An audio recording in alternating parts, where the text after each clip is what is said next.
Thank you, Babaji. Thank you so much.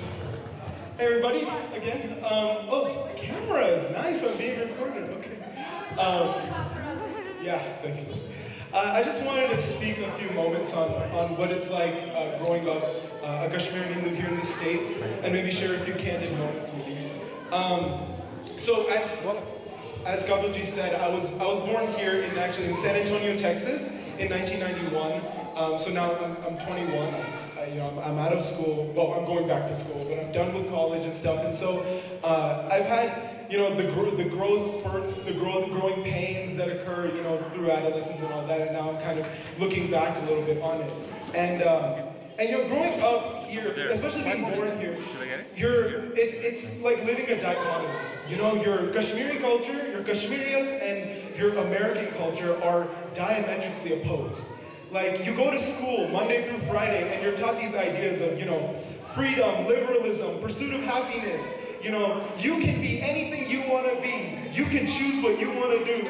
And then you come home and you're like, yeah, Mama, I'm going to be whatever I want to be. I'm going to choose whatever I want to do. And Mama says, kya? Kus freedom? Gas kitabam. No, that's a very important thing. But the way that the cultures are so different, growing up here, it's sometimes tough to balance, and it does sometimes cause tension in the home, and it's really a growing pain. It's more than just growing up an adolescent in a family. Two cultures that are 3,000 years apart are all of a sudden smashed together on the west coast of California. So it is difficult, it's challenging, but being a Kashmiri Hindu here in America is such a gift. Because you get to have these unique experiences that literally no one else has. Even your Indian friends who are non-Kashmiris, they have no idea what you're talking about. I mean, for example, it's 10th grade. I'm up at 6:45 in the morning. I was up late the night before studying for a physics quiz, and I'm tired. And it's, guess which day? It's autumn. Once a month is autumn.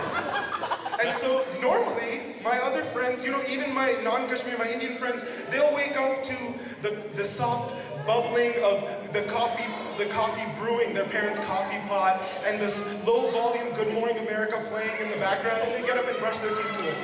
I get up in the morning, and my boombox is on a volume 100, 7:30 in the morning, Mama's like,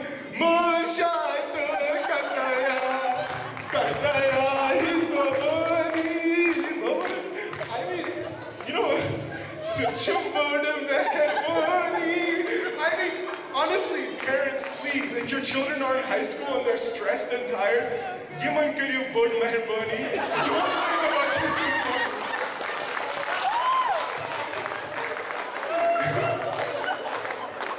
So I come downstairs and I'm sleepy-eyed, I'm in my, pajamas and my t-shirt.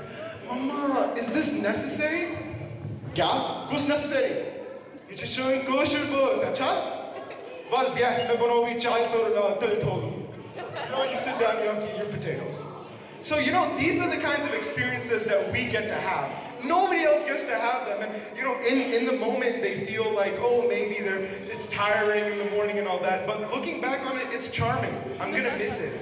From now on, I'm going to be living outside the home. And those are the moments that you're going to miss the most. But I look forward to the day that I get to do that to my kids.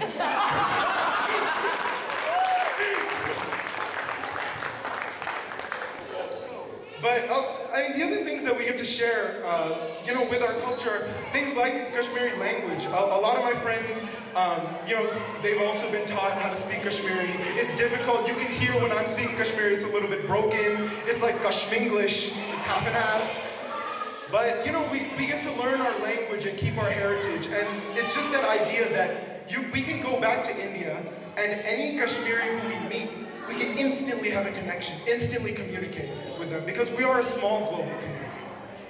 Another great thing is the food. Kashmiri cuisine is unique, yeah? Kashmiri cuisine is the best. We have things like Razma Hambar, Rogan Josh, Salman, Damolu, the great ones. And then we also have the curses like Sotsu, Nadar Bandagobi, oh my god, Muchichaki! Which crazy person invented Muchichaki? Oh my god, the worst is when you come back, again, another high school story. It's 11th grade, Yeah, I'm taking 7 classes, I'm stressed out, APs, honors, whatever. And you know, school ends at 3. I left home at 7 o'clock. I'm at after school activities, I come home at 6, okay? All I want to do is grab a snack, unwind on Facebook, YouTube, a little bit of TV, and go do my homework. And I come inside, my nose is assaulted by the smell of literature. Oh my God, see, it's these things. These are what make us so unique. You know, we may not be in Kashmir. First time I saw Kashmir in my life was at age 18, or age 17. It was right after high school. We took a trip to India, and I got to see what is Dal Lake, what is Srinagar. You know, we drove a little, like maybe 2-mile detour around Raina. You know, we drove through Anantnag. I never saw it until I was 17. So there's a big disconnect there, but my parents and our community have done such a great job of holding on to that culture and passing it on to us. So these are some of the nice, lighthearted things we get to enjoy. I think the final note I'm going to speak about was what it really means to be a Kashmiri Hindu, in particular the Hindu part. Because I think every male in this room has had Mekhal and has a yonya on right now. And you know, when I had my Mekhal, I was, 8 years old, so I had no idea what was going on. All I knew was I had the stomach flu, someone was taking my hair away from me, and I was gonna have to sit in front of a giant fire with a skinny stick and a bright orange clown outfit or something like that. So I was, I didn't really understand what it meant. But as I grew older and internet usage became more prevalent and stuff, I wanted to, read about it, learn more about Kashmiri Shaivism. What is it, Kashmiri Hinduism? And I learned that this thread, the yonya, there's a reason why it's 3 strands. And I learned that it's actually the 3 debts, the 3 obligations. First, debt to the teachers. Those who came before you and were not related to you in any way, no blood relation, but decided to take you on and impart their knowledge on you. Second debt is to the parents. The parents who raised you, they created you and raised you and made you who you are. And the third debt is to the scholars.